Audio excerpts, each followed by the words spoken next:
This is a production of Cornell University. My name's David Harris. I'm Deputy Provost of the University, Vice Provost of Social Sciences, and Professor of Sociology. And today, for 2 hours only, I'm pleased to be back in the role of ISS Director. Now, I'm not pleased it's only 2 hours, but I only get 2 hours back in the wonderful role. And I think today you'll get a sense of why it's such a wonderful role. You get to spend an extensive amount of time with a great group of scholars from around campus working on really interesting projects. And this is a project that I got to see only closely at the very beginning. Betta Mannix, who's ISS Director after I left ISS, worked very closely with this project and sends her regrets that she couldn't be here today. There was a scheduling conflict.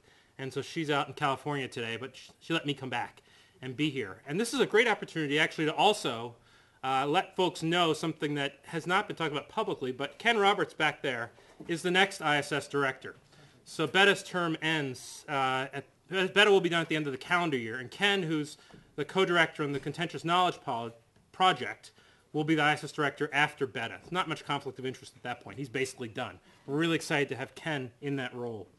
So it's my pleasure today to welcome you to the capstone lecture for the Networks Theme Project, which is formally known as Getting Connected, Social Science in the Age of Networks. You all know about ISS by now, I hope. If you don't, there's brochures and stuff over there. There's a website. Hopefully you'll learn. But you know, there's small grants, there's a faculty fellows program, there's the theme projects, and a range of other things going on at ISS with the goal of trying to help enhance the social sciences at Cornell and trying to bring together people from across Cornell working in similar areas. It's about 4.5-year-old experiment. And you can judge from today, I think it's going well so far. So this project is our third theme project. The first one was the Evolving Family. The second one, Contentious Knowledge. This is Getting Connected. And the fourth one, which we just announced in the last month, is a project that's called Persistent Poverty and Upward Mobility, led by Chris Barrett from Applied Economics and Management. Really exciting project. I encourage you to take a look on the ISS website and see who's in there. We'll be adding another 6 team members in the next week and a half. Enough about all that stuff. Today we're here to celebrate the third project, the 2005-08 project, as I said, Getting Connected. This is an exciting project. I remember reading the proposal back in 04, I guess it would have been, when we got the first pre-proposal. And a really exciting project that brought together a group of scholars from around the university, from economics, from sociology, from CIS, from Johnson, from business, and a range of other places, to look at these questions about social networks. And as Michael made the point in the initial lecture in 2005, or it would have been 2006, this is a critical element of understanding social life. And so I'm as excited as I think the rest of the folks here to see what's happened in the last 3 years, what kind of innovations. Let me just point out members of the team, and then I'll sit down and introduce David Easley, who's going to start. So Michael Macy is up here. John's not here. I think he's on sabbatical. He's probably not here, right? Larry Bloom. Larry's also on sabbatical. Don't read anything in the fact that the team members didn't show. They're gone. David Easley here, directly to my left. Jerry Gay, who's over here. Dan Huttenlocker. Jon Kleinberg. Catherine O'Connor. Or Kathleen O'Connor. Why am I calling you Catherine? I don't know why. Jeff Prince. Is Jeff here? There's Jeff up front. David Strang.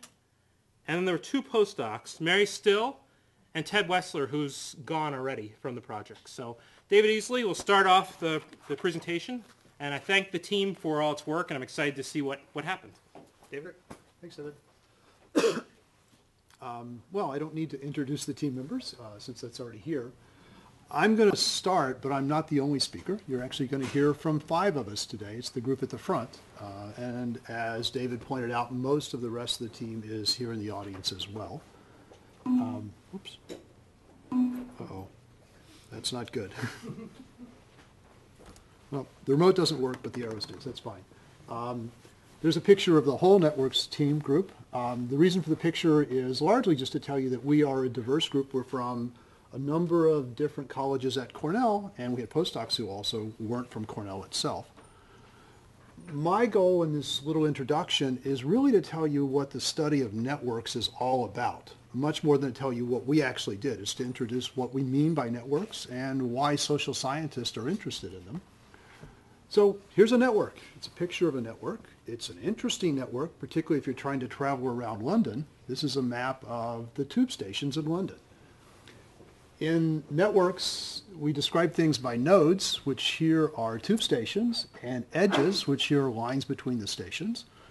So this is a network which is really a transportation network, and although it's interesting for many purposes, it's actually not the kind of network that we study. We're interested in social networks which typically don't have a physical presence like this. They're typically not something where you can go out and buy a map and see what the network is. In fact, more often you have to actually discover what the network is, and that can be challenging. In fact, you're going to hear more about that later today from Kathleen O'Connor, who's going to talk about how people with various kinds of skills can discover and make use of networks. But there is one thing that integrates the study of networks across all of these various kinds of networks, whether you're thinking of networks of friendships between people, or tube stops in the London Underground, or web pages, and it's actually graph theory. At one level, the mathematics that's underneath all of these networks is the same, and to some extent we're all using that same kind of theory to help us understand what the networks look like. But the networks we study are primarily social networks. Here's an example of an early study, not a Cornell study. This was done by Zachary back in 1977, where he wanted to study a network of friendships between people in a karate club. Here the nodes are people, and the links between them represent friendships in the club. In this network, there are two people who are particularly important. The club president, who is the white node number 34, circled in black, and the instructor of the club, who's node number 1 in red over there on the far side. I don't want to tell you in detail what this network is really all about. I just want to illustrate the idea that we care about networks, and understanding them can help. If you look at that network, you'll see that the president and the instructor are not friends with each other. There's no link between the two. Instead, what you see is that most people are friends with only one of those two people. This network eventually split apart over a debate about how the instructor should be paid and how much the instructor should be paid. And if you see the network, you can make a pretty good guess at how it would split, because the network is really clustered. Right? Most people split off with the either instructor or president based on who they were friends with. Zachary put that network together over a period of several years of interviewing these people to find out what their friendships were. And this is about as big a network as you can realistically imagine doing that way when you have to collect the data by hand. Study of networks like that, sort of small groups, certainly still goes on with data collected by hand, but things have changed over time, particularly with the rise of the internet. Now the data that's available is on a much, much larger scale. For example, here's a network of email communication between employees at Hewlett-Packard Research Labs. The nodes are people. The links describe relationships which are really reasonably frequent exchanges of email between these people. If you look at that network, you can see, again, a kind of clustering phenomena. In fact, you see this in many, many social networks. Here there's lots of groups of little red nodes that tend to be fairly tightly linked, and then there's a small number of long links between these clusters.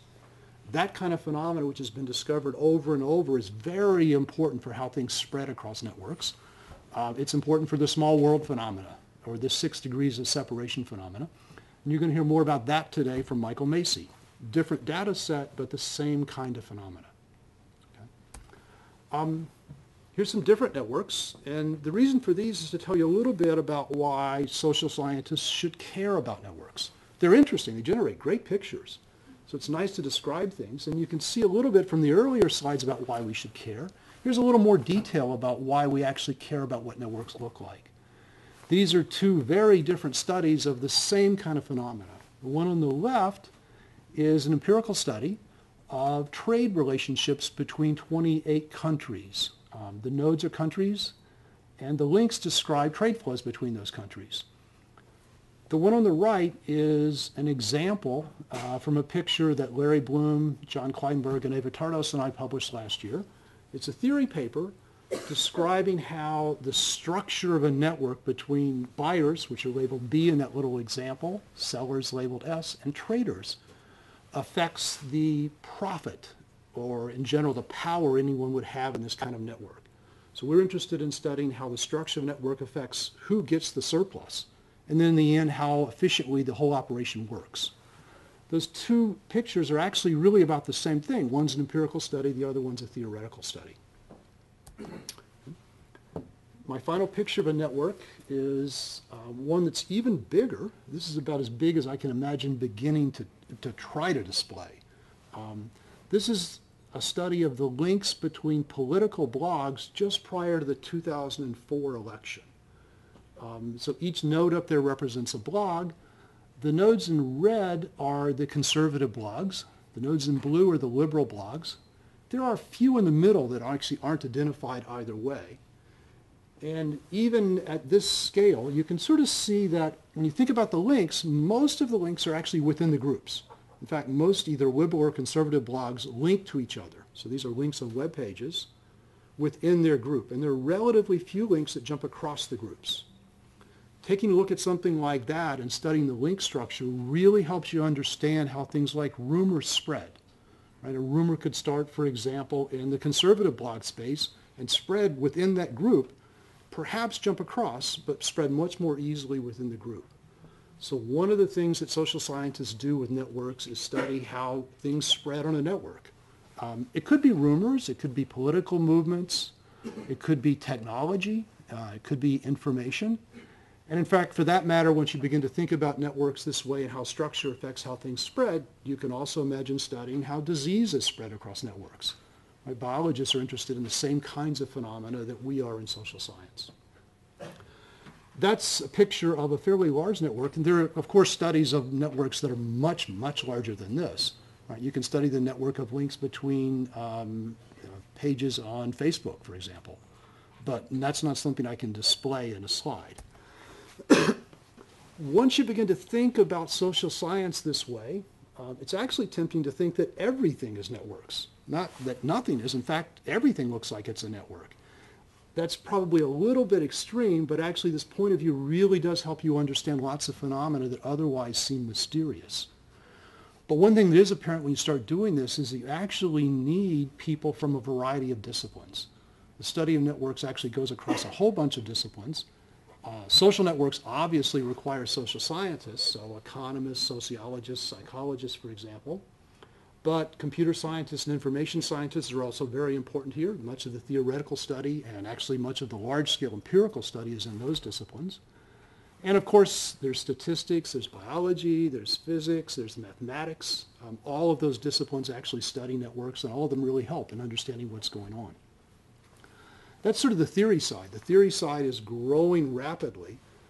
We're beginning to get a better understanding of networks, and part of the reason for that is actually the empirical side. The internet's made data sets available that before were just unimaginable. So there's this rich base of data that we can begin to look at. Cornell has actually been a leader in both of those areas for quite a while, but the ISS, with its support for the Networks Project, giving us some time to do research, and probably more important, giving us space where we could actually interact with each other, really helped solidify Cornell's leadership as role as one of the leaders in the area. We're not the only place where this occurs, of course, but we're one of the leaders. At the same time, we tried to make sure that we did what the ISS had in mind. One of the things the ISS is intended to do is encourage collaboration across disciplines. We probably did that in a way that's a little bit broader than the ISS originally envisioned. It was originally envisioned to encourage collaboration across disciplines within the social sciences. We got broader than that, right? We have people from outside of the social sciences, but we have ongoing collaboration across a wide variety of disciplines. Another goal, the second main goal for the ISS, was to engage the Cornell community in cutting-edge research. And there we've also, I think, met our goals in the sense that we have much of the Cornell community, both in terms of faculty, postdocs, graduate students who are involved in research and in courses, and undergraduates. A substantial part of what we've done actually has been to have an effect on creating new undergraduate courses and creating little modules that have showed up in a variety of other undergraduate courses. Okay, I'm going to stop with that and turn things over to Jon Kleinberg, who's going to talk more about what we actually did. Okay, thanks very much, David. So I want to talk a bit about some of the activities that the ISS made possible within our group. As a lead into what the other three of us have to say up here. So in particular, I'm going to talk about a number of different activities. Then we're going to hear from Kathleen O'Connor and Michael Macy, who are going to give us snapshots of two of the many pieces of research that went on over the past couple of years, and then Dan will wrap up. So what did the ISS make possible? So I wanted to touch briefly on events, on courses, on the way in which it served as a real catalyst for both external funding and recruiting at Cornell, and then talk briefly about the research that was made possible. Okay, so the events. So in addition to weekly seminars, reading groups, and other things that actually a number of you in this room attended, we also ran two large conferences on campus on different aspects of the project themes. So the first of these was on the topic of search and diffusion, and this point that David raised about understanding how information flows through social networks. The second of these was then on how knowledge is synthesized by communities, in particular online communities, a topic that has a lot of interest not just within academia, but also from industry. And in fact, this conference was co-sponsored by Microsoft and had attendees not just from Microsoft, but from a number of large technology companies, including Yahoo, Microsoft, IBM, many others. And one nice thing about this was that it actually brought many of the leading people in this area nationally and internationally to campus. And for those of you who were able to attend any of these conferences, I hope you'll agree with us that they were really fascinating experiences.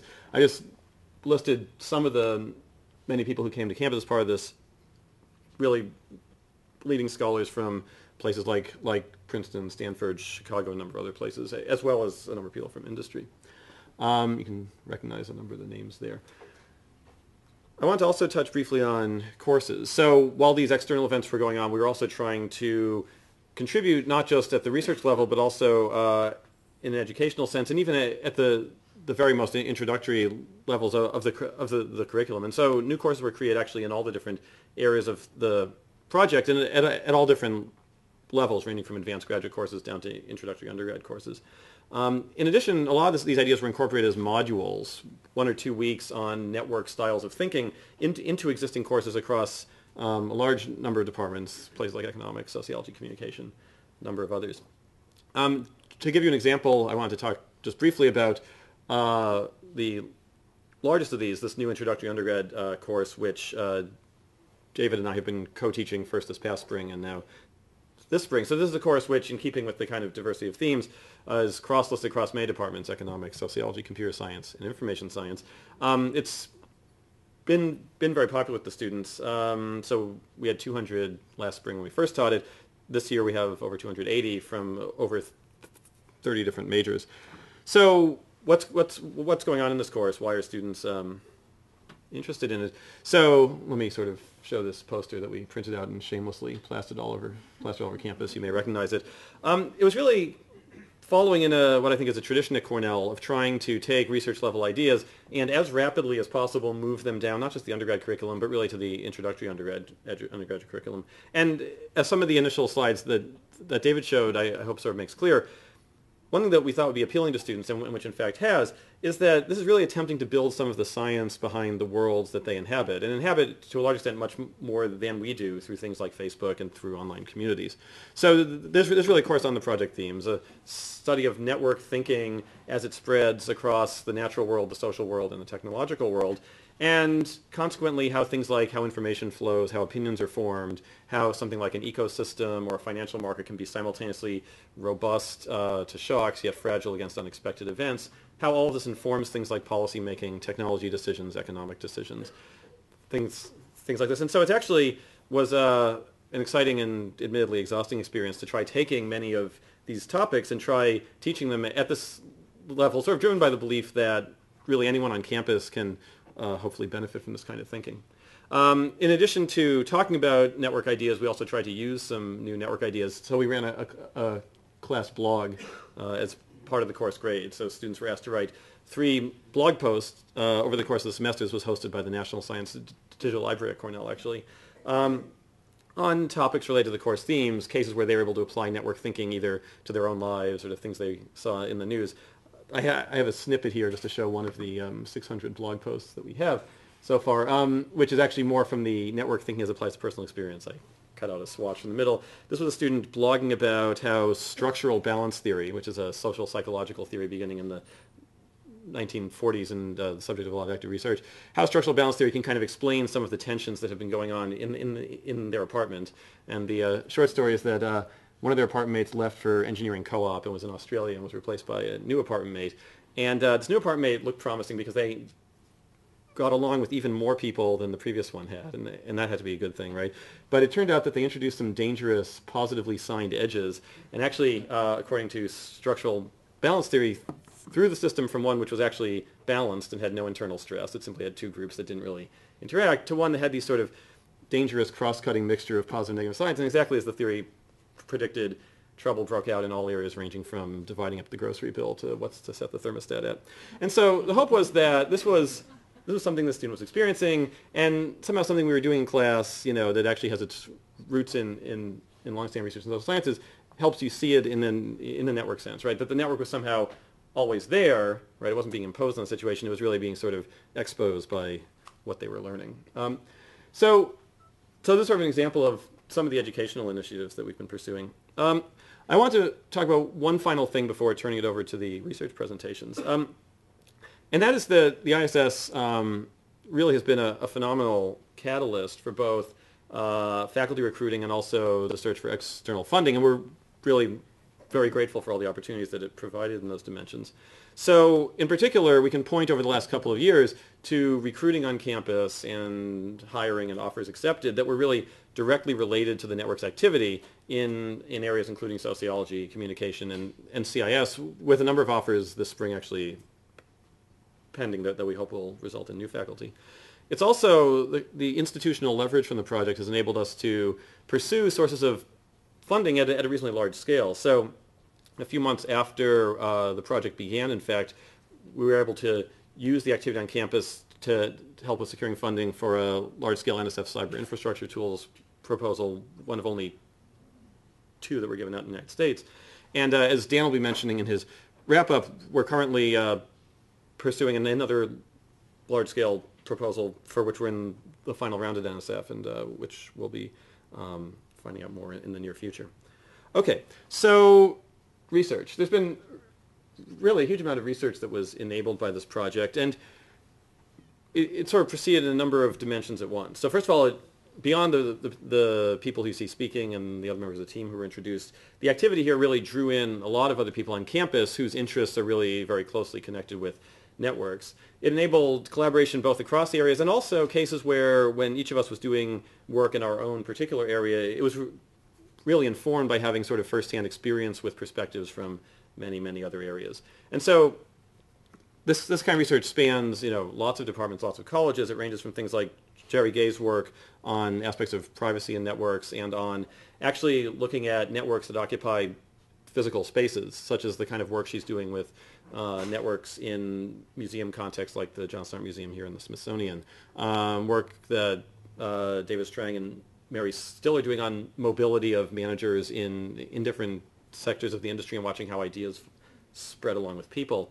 Things like Jeff Prince's work on technology diffusion across communities in the U.S., some of which he's also been doing with one of our postdocs, Ted Welser.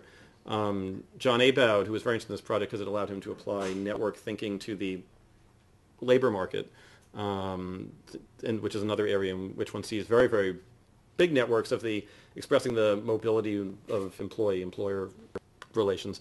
And of course, some of the work that David mentioned when he had one of his slides that David and Larry and Ava Tardosh and I have been doing on how network structure in turn affects economic outcomes.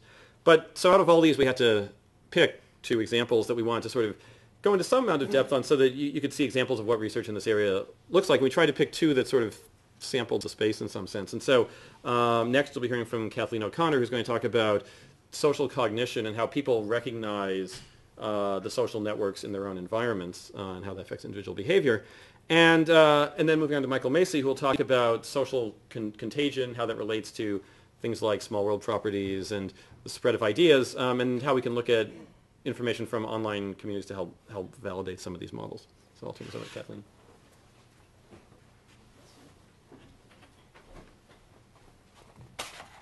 Okay, so I'm actually going to start by backing up.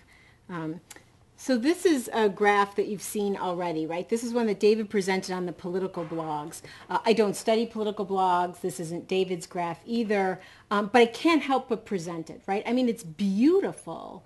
It's colorful. If we actually had several of these in time, we could put them in motion and they would undulate and they would be sexy and they'd shrink back and they'd expand out and they're really pretty powerful. So when I, as a social psychologist, kind of joined this network project and they showed this stuff and they put it in motion, I sort of said, like, I need to have access to this, right? Like, I want to know more. So for instance, I would say, you know, if this weren't a blog and these were actually individuals, and many of them really are here, right, these circles, you know, why are some of them central and some of them peripheral, right? Under what conditions will some of those outer people kind of move in, right? Under what conditions would we expect them to start to link up in ways that they're not now, right? If we put it in motion, could we predict what it would look like, right? How it would sort of shrink and expand.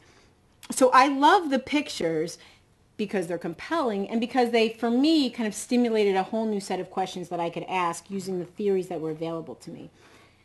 I will take my psychologist hat off, though, for just a minute and say I'm also an MBA teacher, so a little shout out to the MBAs out there, because they're here, some of them are here today, and to say you could also look at these pictures not just as a vehicle for testing your psychological theories, but also, right, as really handy diagrams for how you should navigate the social space. I mean, think of it. If you're in a new social setting, I mean, how much would you pay, right, for a diagram like this, right? Imagine all of the mistakes that we could avoid, right, politically, if we just had a sense of who was connected to whom. Were those negative ties? Were they strong ties? Were they weak ties, right? But the real world is messy, and we don't have that. So the more we can understand about how people are linked and under what conditions they form these ties might be really helpful when we do try to navigate those kind of tricky social spaces. Okay. So I find them fascinating for both kind of theoretical and quite practical reasons. And the questions that I'm really thinking about from a theoretical point of view are, how do people understand and navigate the environments to gain the resources that they care about?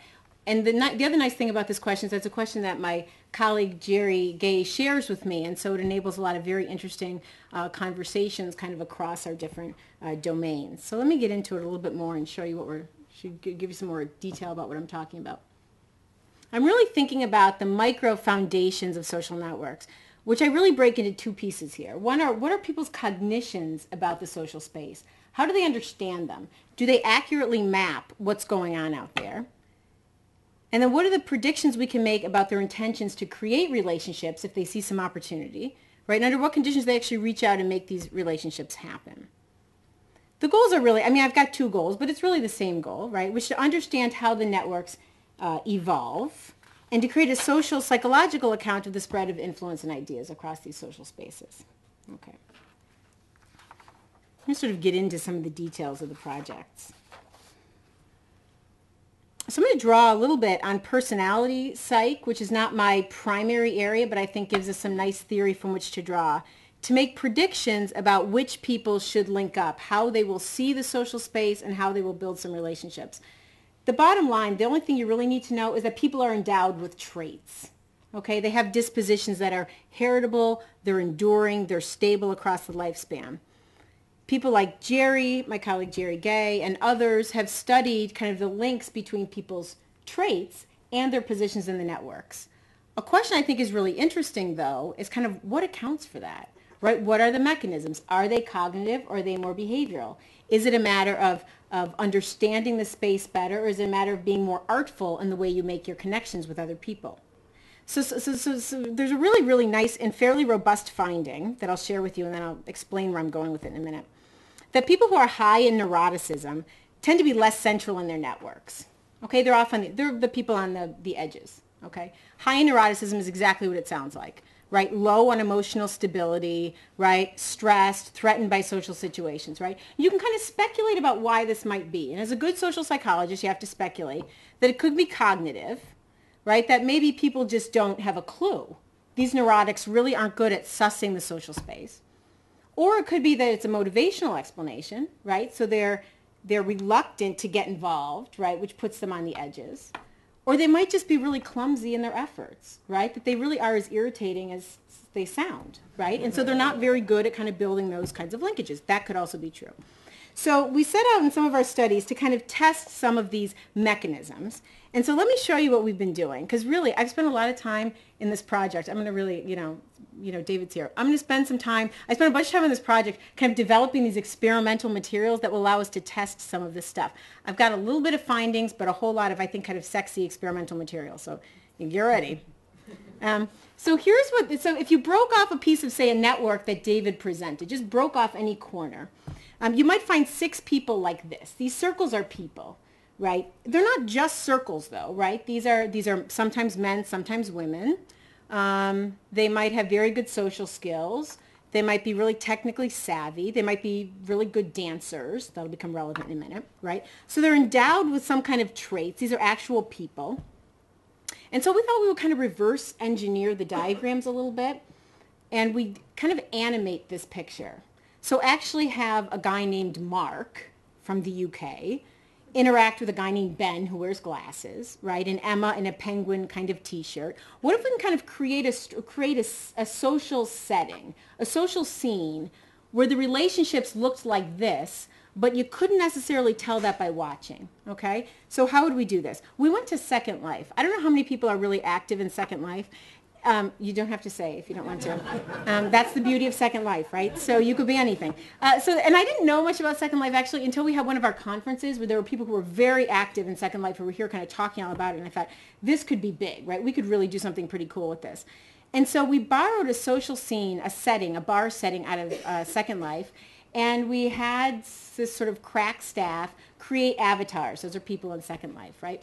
And we had them sort of put these people, Ben and James and Mary and so on, in the social scene and tried to have, and put subjects in front of these social scenes and tried to make predictions about the conditions under which they would be able to detect or not the underlying social structure.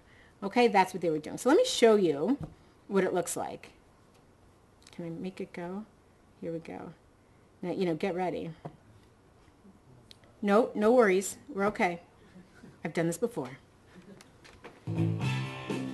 So this is what our subjects actually see.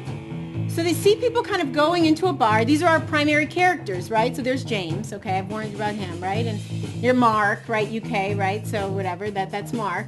Okay, Ben, you're introduced to all the characters. And our participants kind of sit there. And we have them try to draw the underlying network structure, right? So they see, that's why I mentioned good dancer or not, some of their characteristics. And they're seeing a social scene. Some of them are focal characters, some of them are kind of background, sort of filler. And they have to draw the social network. We also ask them questions about who has status, who has influence. If you wanted to break into the group, who would you approach and why?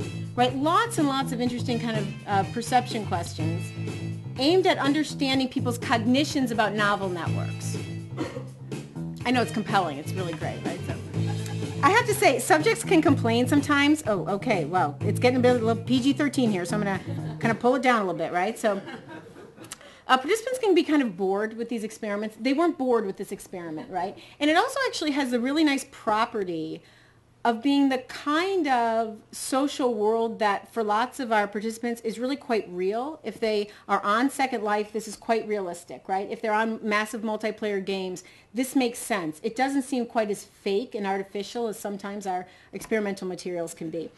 I will also say, sort of getting back to the I'm almost done here. Getting back to the neurotic sort of idea, is that actually the neurotics in our study, those who are pretty high in neuroticism, were really quite dedicated, right? They sat there the longest to view this situation, and they had very sophisticated ideas and quite accurate ideas about who had status and was likely to be more influential.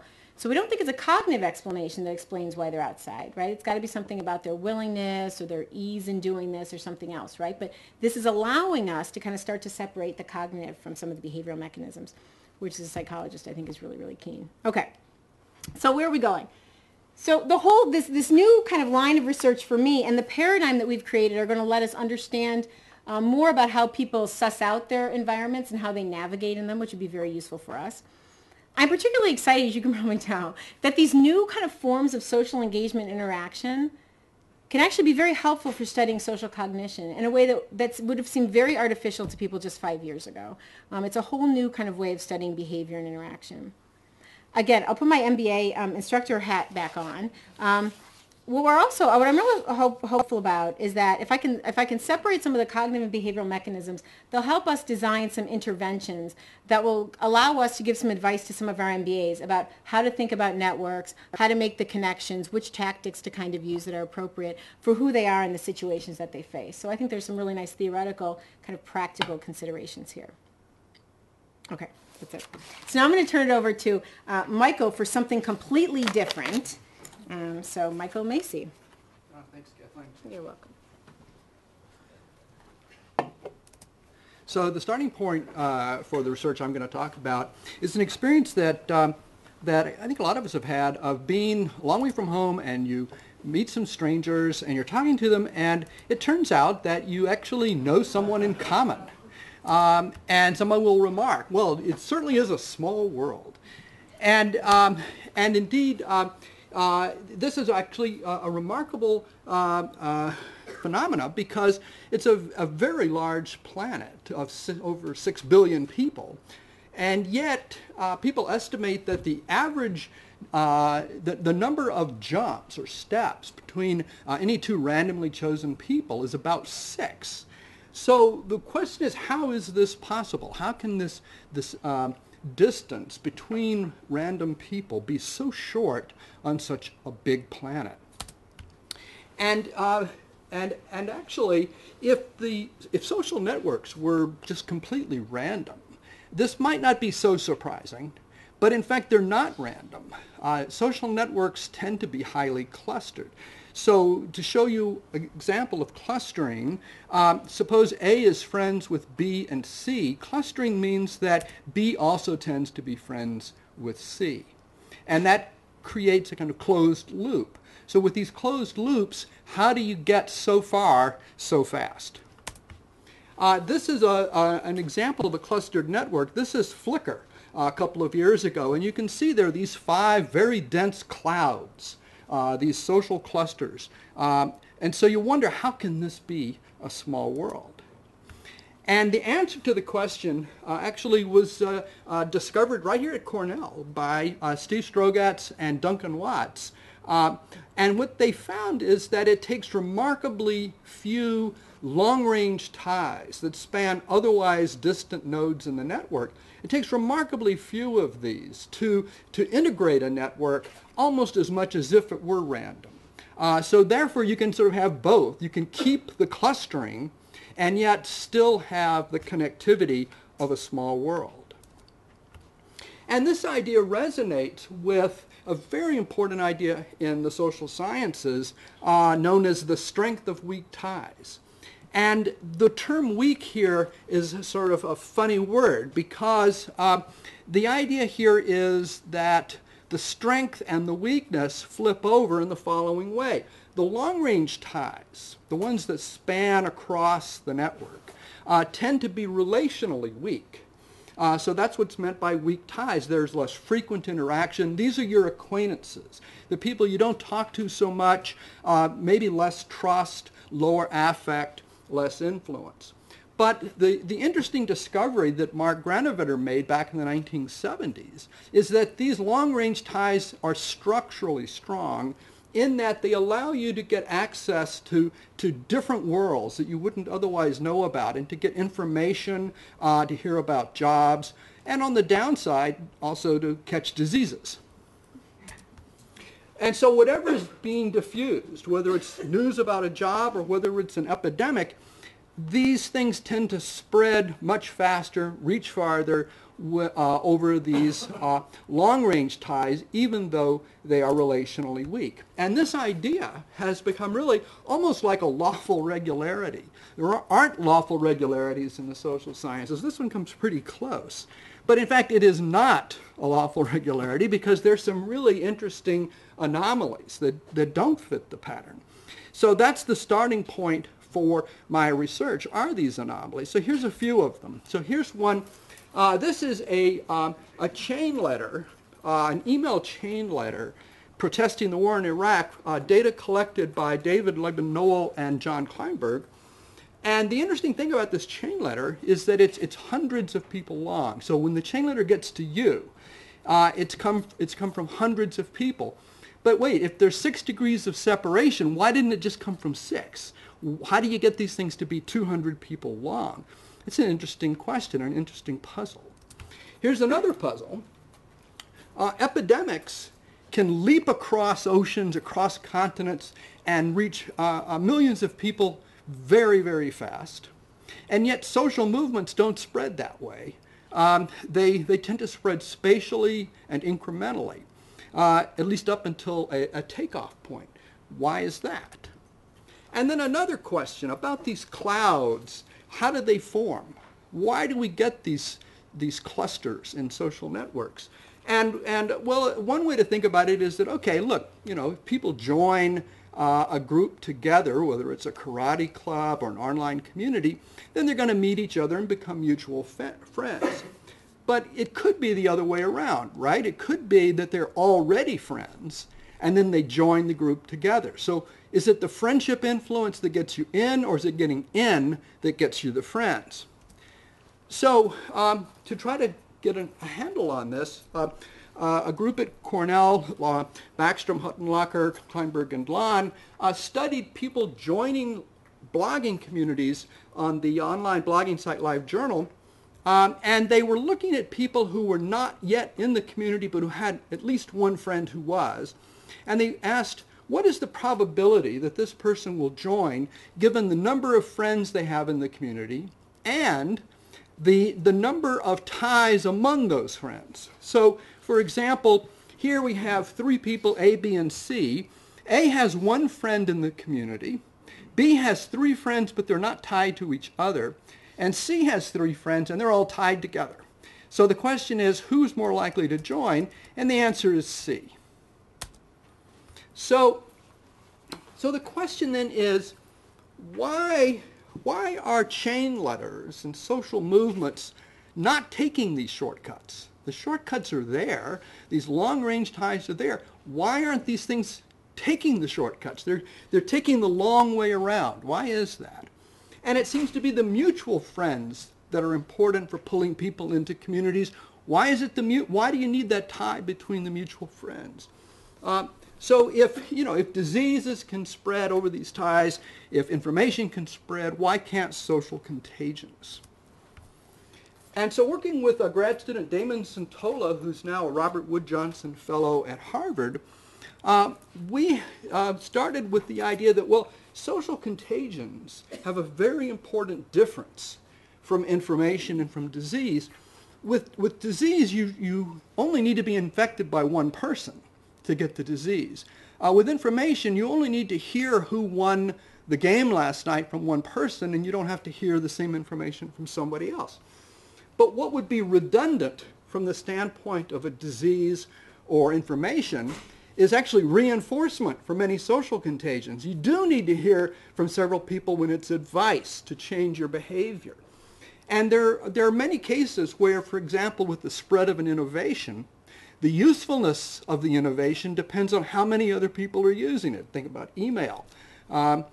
The same thing for ideas that involve credibility or legitimacy. So social contagions tend to have higher thresholds for how many of your friends need to adopt before you do. So this gave us the idea that at least for social contagions, maybe the world is not so small after all. And the idea is that the redundancy of these clusters is essential for the spread of social contagions because they provide the necessary reinforcement. The long-range ties, yes, they can inform, they can infect, but they can't persuade.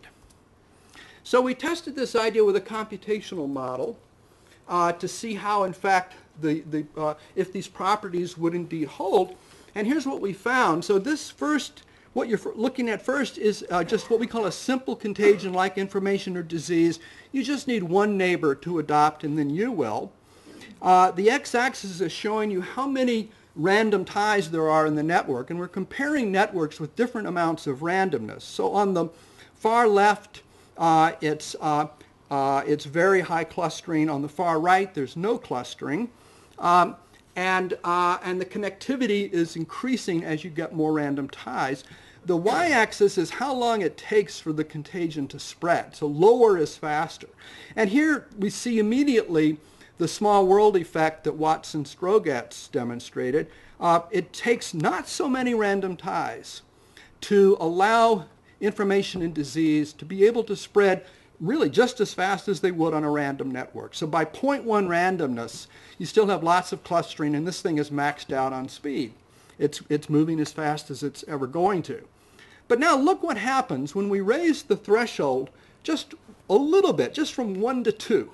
Here's a social contagion where you need 2 neighbors to convince you to adopt. And now this area of speed up happens later, it's less pronounced, and it's immediately reversed. And now let's go one more step. Let's raise the threshold to 3. No improvement now. And moreover, you'll notice that there's this phase transition that as networks are sufficiently random, these social contagions cannot propagate at all. They're cut off, and they don't spread at all. So that's the study with Damon Santola, and it shows why the clustering is important. In new work that I'm doing with some other graduate students, with Chris Cameron in sociology and Vlad Barish in information science, we're finding that it's actually not clustering exactly. It looks a lot like clustering, but it's not clustering exactly. And so we'll be pursuing that in the future. But I want to just stop here to put the small world story in a bigger context, a bigger picture, and that is to underscore the idea that runs through our project right from the inception. David Harris mentioned it at the outset, that that social science is hard to do because social life is hard to observe at the relational level as interactions between people. You can interview friends, very hard to interview a friendship. These interactions are in private. People don't always have it out there in public to view. It happens momentarily. People meet and then disperse. It happens over time, so you've got to observe and observe and observe at different time points to track it. That's very tedious to do. People have done it in small groups, like Zachary with the karate club, Newcomb with the fraternity. Very hard to do in a large group. But the exciting thing is that this is changing, and it's changing really fast, because nothing about what the social scientists are doing, it's what people are doing. Humans are choosing to interact publicly online using computers that record the digital traces of that interaction in a variety of ways. And so now we're facing the possibility really of a new era of what might be called connectionist social science, in which we're able to study the interactions among people, not just the interactions among variables, but actually the interactions among the people. We can observe that over time. And so we can look at not just individuals and their attributes or groups as aggregations, but at the networks of those interactions. And not just snapshots and comparative statics, but looking at the dynamics as those networks change and the processes unfold. And so the data problem in some ways is solved, and in fact it's really a case of when it rains it pours. It's now, the problem now is so much data that we don't always know how to handle it. And so I think this new era of connectionist social science, if that is what is happening, is indeed going to benefit enormously by bringing together the theories, the skills, the talents, and the methodologies, not only across the social sciences, but involving social computer and information scientists. So I'm going to stop here because this is actually pointing toward the future, and Dan Huttenlocher is going to talk some about the future of network research at Cornell.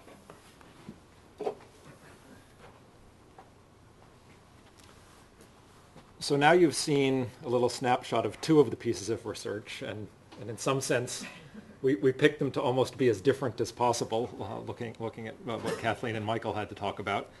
And what I'm going to do is just both make a few closing observations and then try to talk a little bit about what's next, at least from the viewpoint of the team, and then we'll turn it over to discussion and questions, and we'll go to the back and they'll come to the front, right?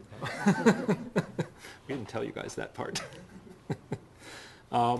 So we thought a little bit, and I think, the nice thing about an event like this is it's a chance as a group to stop and reflect and think about what we learned, not just in terms of the science that we've been doing and the educational initiatives, but what did we learn more broadly about doing that kind of science and that kind of education. And one of the real questions is, when you look at doing interdisciplinary work across this broad a set of fields, not just across the social science, across many fields in the social sciences, but also looking at computer science and information science, it's not always clear what it really means to do research across that broad a set of people. And so, of course, there are the projects that we've done, the individual pieces of research, usually involving sort of 2 or 3 faculty members and a postdoc and some students. But beyond those sort of projects that cross disciplinary boundaries, one thing that I think I certainly didn't expect going in, I don't think any of us really thought about going in, is that in addition to those projects, we've been able to do discipline-specific investigations. So there are both the cross-disciplinary pieces of work that we did, but there are also disciplinary-specific pieces of research that have benefited in a way that I think would have been completely impossible without this project, that are deeply informed by understanding what's going on in other fields. By spending time together, by working together, by sitting there and listening to somebody in a different field talk about the methodologies that they use, and so forth, we were really able to do research. I can certainly speak for myself, in addition to being involved in interdisciplinary projects, worked on some projects that are clearly computer science, but they're informed deeply by the social sciences. And as a computer scientist, I must say that CS people have sometimes been sort of stepping towards the social sciences without being informed enough about the social sciences. And so I think this is something that was not something I expected out of the project, and has been very important. Another thing I want to mention here is that when you think about how do we move the sciences forward, the sort of established disciplinary venues are often the places to have the biggest impact. That interdisciplinary work often has a hard time really getting attention because people look at it and say, well, yeah, but that's kind of flaky. And so this ability to bring the other disciplines into the disciplines is something that I think's been a very important outcome here. And it's not something you get out of just taking 2 people from different fields and having them work together on a project. It comes out of spending 3 years together and really trying to understand what each other do without focusing on a specific piece of research necessarily. So in doing that, this residential year has been incredibly important. And so I think that the design of this project as having a lead-in year, a follow-up year, and a residential year in the middle is something that worked extremely well for us.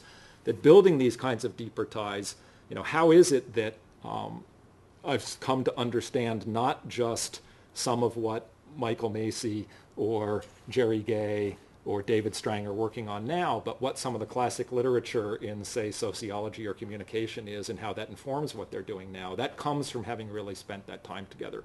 And I think the preparatory year was very important. Getting thrown in together into the residential year without the year beforehand would have not worked.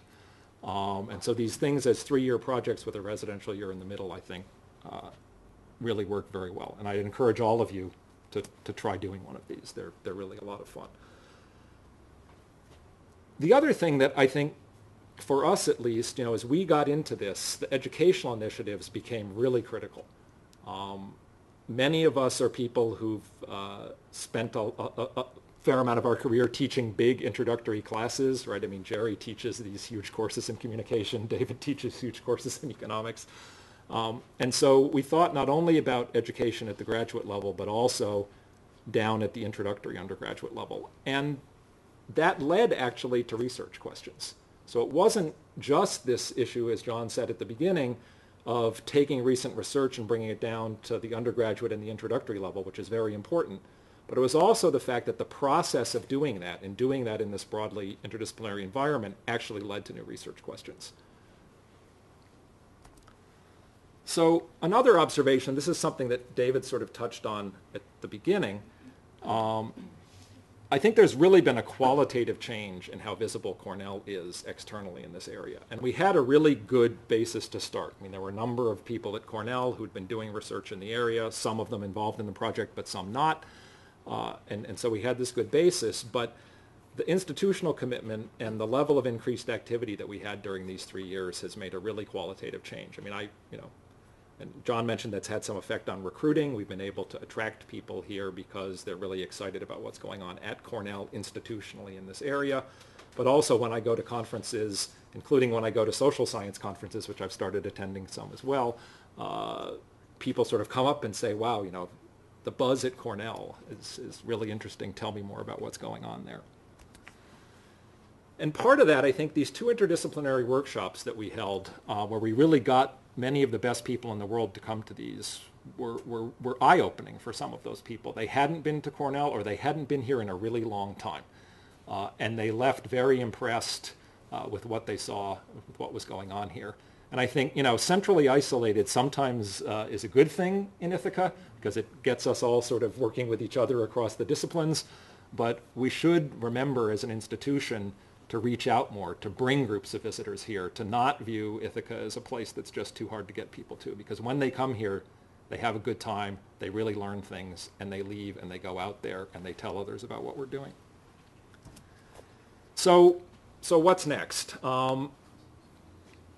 So this team, the 10 faculty involved, but a number of other people who've gotten more involved with the team during the last 3 years, are planning to continue working together. And the information science program is sort of providing a natural interdisciplinary venue for that already, because it's already sort of drawing from the social sciences and the computing and information sciences. And one big focus of what we've been doing in the sort of last few months of our 3rd year and our follow-up year, and that we really plan to continue, which John touched on at the beginning, is looking for large-scale external funding. So we were lucky, right as we launched this project, there was an NSF call on the social sciences side in the SBER directorate, and we managed to get the cyber tools funding that John mentioned. And now at the close of this project, there's actually a big initiative within the Computing and Information Sciences directorate at NSF, and we have a proposal in under this new expeditions project, which would be a couple $1 million a year for 5 years where we'd get it. As John mentioned, we're one of the finalists, which doesn't necessarily mean we're going to get this one, but we're very committed to continuing to move forward here. If this one doesn't get funded, we're going to keep pushing. And one of the things that, to me, in the initial reviews that we got, that was particularly interesting, is that I was a little worried. Here we are sending this proposal into computing and information sciences that has a very heavy social science component. Are the reviewers going to just say, "What is this stuff? Why are you trying to use size money to support the social sciences?" But in fact, I think the story has become so compelling over the last 3 years about how the social sciences are affecting computer science and vice versa, that didn't come out in the reviews at all. And so I think that's something that's really come out of spending this time together. So we do plan to really keep this working as a project and looking for the outside funding for that. But we'd also like to really build on this increased visibility that we've got and this momentum in research activity, and think about what kind of long-term institutional impact can a project like this have. And John mentioned, there's some long-term institutional impact in terms of hiring already in some of the programs that are involved, but that points to something that we think is important. It's important to think about not just as a part of this project, but more broadly, doing coordinated faculty hiring. So what we've been able to do so far is individual departments have gone out and hired people and have used the existence of this project to help attract them. But I think that as this area starts to mature and really bridges across a number of different disciplines, looking at joint appointments or actual joint recruiting committees where you might hire into a single department but have the recruiting committee have people from different departments is something that would be very important to look at in the future. So with that, I think we'd like to turn it over for questions and discussion. Thank you all very much. Oh, and actually, I didn't want to forget my last slide. We really want to thank the ISS for doing this and thank Microsoft for providing additional support. Thank you all very much.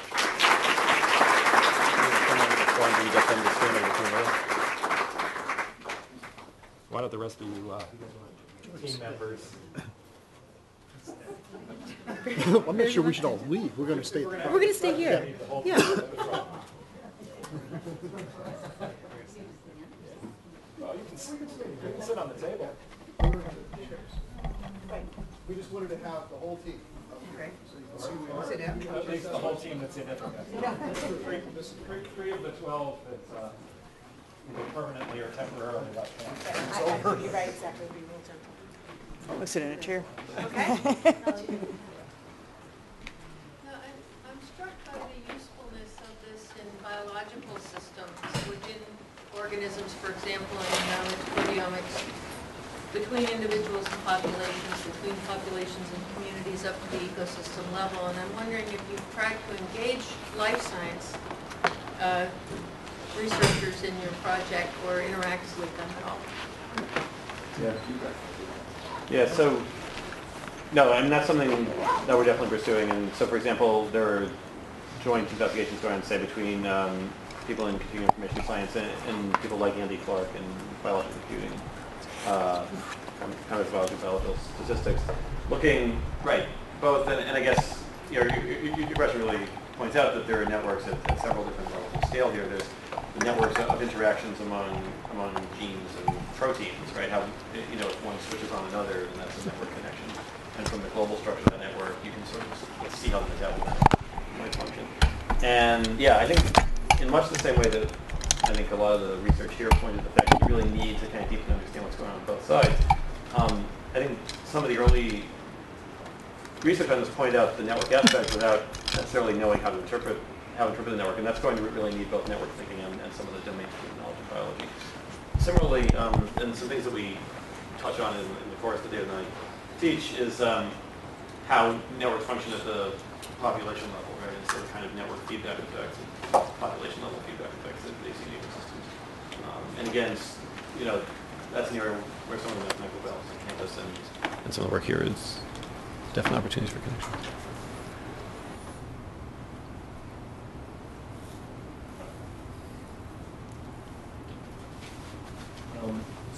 I'm also really impressed with all the stuff that happened. I want to challenge the question about how to achieve interdisciplinary institution. For many years I've been involved with the Genomics Initiative and the question of how to introduce social and humanistic perspectives into the sciences. And very hopeful slide about joint appointments. There are major institutional barriers to that in terms of the source of funding, the allocation of lines, the messiness of institutional politics.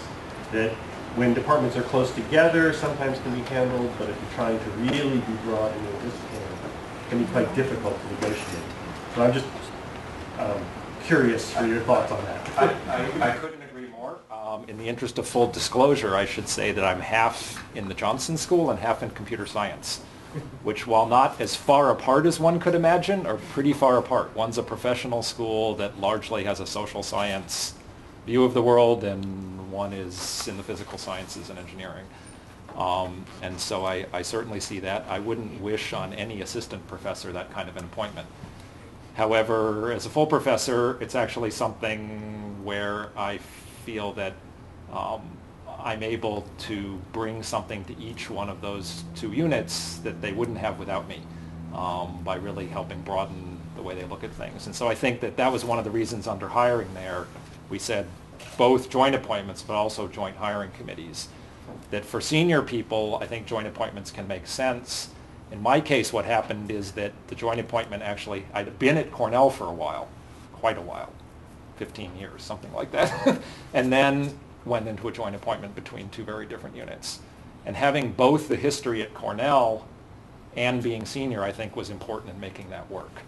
And so one thing I might challenge is to the senior faculty in the room, start thinking about where where your interests might be broader than the department you're in, and try to make that happen.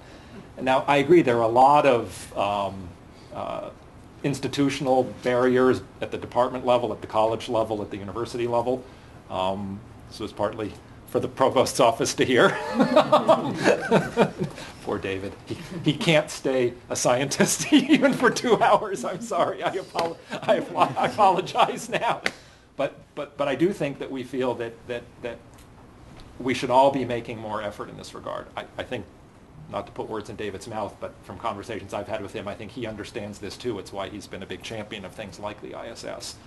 But we feel pretty strongly that that this is something that as an institution we should be thinking about more. It has a lot of gotchas and traps and so forth, and so we need to be careful in the ways that we approach it, but that we still think that while challenging, it's something that needs to be addressed. I hope I didn't put words in everyone else's mouth here too, as well as David's. But one thing that can maybe help that process to grease the skids is if, and again, this is perhaps a challenge to the provost's office, that the appointment is not only a joint appointment, but a free appointment. So instead of it coming out of the line, it's an add-on, perhaps funded right from the provost's office as a university-level appointment that would cut across colleges or across departments as an add-on. Remarkable how that will get people's attention.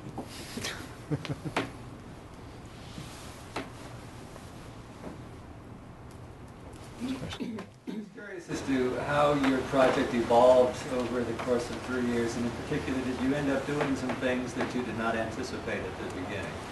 What were the most important of those things? So I'll say something about that. And in some ways, that's easy to answer because I think much of what we did, maybe most of it, is not what we anticipated doing. And to give you one example that I was involved in, this undergraduate course that Jon Kleinberg and I are teaching is something that we had absolutely no intention of doing when we started this. It evolved out of us wanting to learn more about the other areas and realizing it would be fun to teach students about it. And I think the same thing is true of a lot of the joint research that happened. It happened because we were in one place and talking to each other and realized that we were learning from each other and that there were things we could do together. So it wasn't, we had some ideas, but the ideas changed radically over the course of the project. Yeah, it also provided a nice opportunity for people to work together. Like a number of people in this room were part of some of the research. A lot of postdocs, a lot of grad students come by. We did a big research project on Wikipedia and looked at the way people work together in that environment and looked at social networks within a sort of a subset of the larger internet. And I think a lot of projects came up from that too. So I think all the weekly meetings and things, I think that anytime you stop by the office in Meyer and Taylor, there were a number of people in different rooms working together, and I didn't expect to see that much energy, I guess, from people not just on this team, but throughout the campus. I didn't think we'd want to stay together. I mean, it's a long time, First years.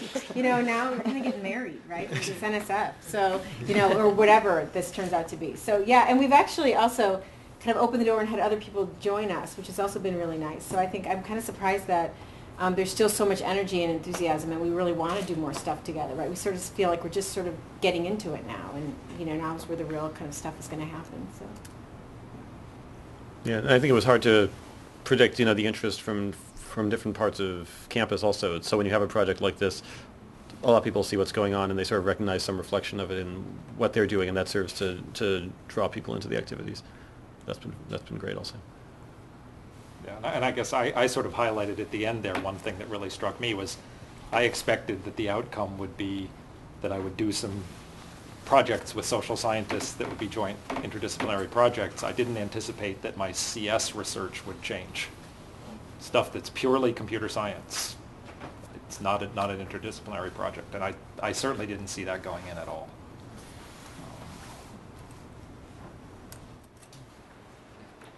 Yeah, at the kickoff session, I thought there was a lot of, if I remember correctly, a lot of talk about downloading internet data. I think, Michael, you might have been talking about this from Amazon or Wikipedia or whatnot, and looking at relationships between websites. I'm just curious as to whether that's still going on or what. It is still going on. And it will be going on for a long time. So one of the things that's interesting, and Jerry sort of touched on this, so we backed off to looking at more manageable sized data sets like Wikipedia, which are still pretty large. We've also done some work with just Amazon's website, which is again huge but manageable. But the work on sort of the larger web, we're still downloading as you speak. And doing various kinds of analyses, but they're not yet at the stage that that it's easy for a non-technical person to get their head around the kind of questions you can and can't ask. So that proved to be a longer time scale development than we thought at the beginning. But it enabled these other things like looking at Wikipedia and looking at the Amazon data. I mean, I think, one thing which is interesting is that, when you think about scaling up, complex studies that happen at small scales, you sometimes don't appreciate how many different levels of scale there are above you. And so, when you think about research that we've been doing on Wikipedia, for example, we're talking about 5 million people editing about 1.5 million articles over a period of 6 years, every single one, every action, right, every edit, every conversation recorded. That's basically like looking at the life of a kind of giant decentralized virtual city as it plays out over a period of years. And the good news is that that's been manageable, and we can point to a number of papers and really a number of pieces of research that cut across from there. What's interesting is that that's sort of, I think the scale Dan was describing as huge but manageable. Beyond that, there are still other scales, right? How does the entire web change as we play it forward in history? That's still at a scale where it's a research challenge to even sort of get your hands around all the data, and it's a research challenge here as it is at Google, at Yahoo, and all the places that try dealing with that data. And that's certainly a challenge we're going to keep pursuing. And I think an area where I see some progress happening, not right away, but in the not so distant future, I can foresee a time, maybe 10 years from now, but maybe a lot less, that Cornell gives every incoming freshman an iPhone or whatever it is at that time, and a 4-year contract, and that iPhone has applications which are really helpful for Cornell, also really helpful for the students, and also wonderful for social scientists who for the first time will be able to, with Bluetooth equipped phones, when people are having face-to-face interactions. So we would have face-to-face network data, not just email or web pages with links, but where are people physically located? Jerry is really one of the pioneers in this area who's done some really exciting work with network sensors. But scaling this up to the undergraduate population at Cornell will be a technical challenge that's indeed considerable, and yet the payoffs are huge. I don't know how many years before Cornell decides to give everybody a cell phone. I know there's a school somewhere that's done this. Somewhere in Texas. Somewhere in Texas, yeah. There's a good case for doing it, David. Start with human subjects.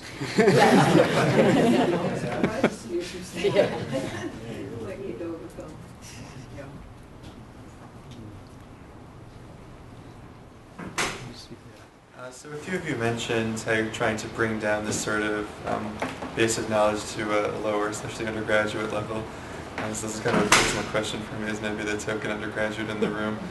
What else besides the sort of undergraduate networks course are you all doing to bring it down to a level that's more suitable to someone like me? Well, so there's a bunch of these sort of shorter modules in various classes that are maybe a week or two of material. Creating whole new courses. We should point out Jeff's Psychology of Social Computing. Oh, right, then there's Jeff's course, Psychology of Social Computing. But this is something that we're thinking about quite a bit, is what would, and certainly John and David's course has been a catalyst to thinking about this, because now there are hundreds of students on campus asking what next. They may not be in this room, but they're asking it. There's a list of courses. Yeah, but there is. We have a list of courses somewhere that's floating around, and it's pretty long, actually. Yeah, but so there's both a list of courses, and then there's a bunch of discussion going on about what other courses might there be, or what other modules in existing courses.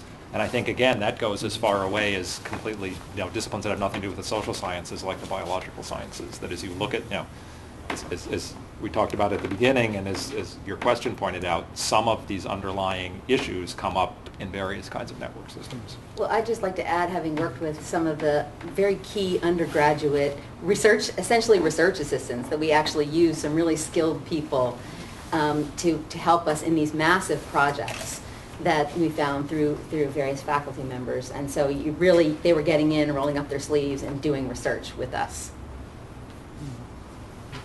Question. Can you describe the network of ISS theme projects? How much could you interact with the project before yours and those people in the project after yours and the people in that project?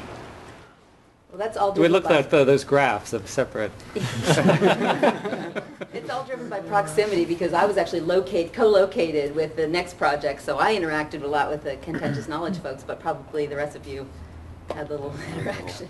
It's all proximity driven.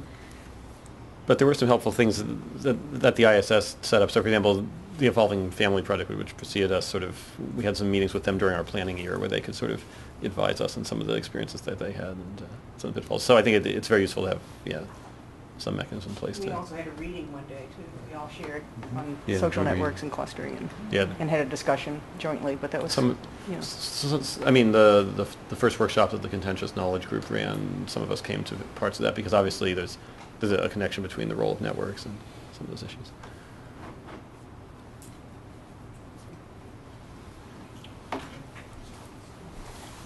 No other questions, then I just want to close with a couple comments. I guess first, I want to thank the folks to my left and the other folks who can see the website but aren't here for a wonderful theme project. When we started this, one of the things we hoped for is that it wouldn't be 3 and out. That it would be 3 and on and on and on. And I think as you can see here that goal is realized by this group. As Kathleen said, it's just getting started. This isn't the end for this group. I think that's also an important jumping off point in response to Bruce's question and the challenge, I guess, from folks about what if the provost office just gave money for these sort of positions. And I have a strong belief, and Bruce will know part of why. It's not just money. It's that if we came along and said, and before me, it happened, and saying, here's a position. There's provost office funding for a position.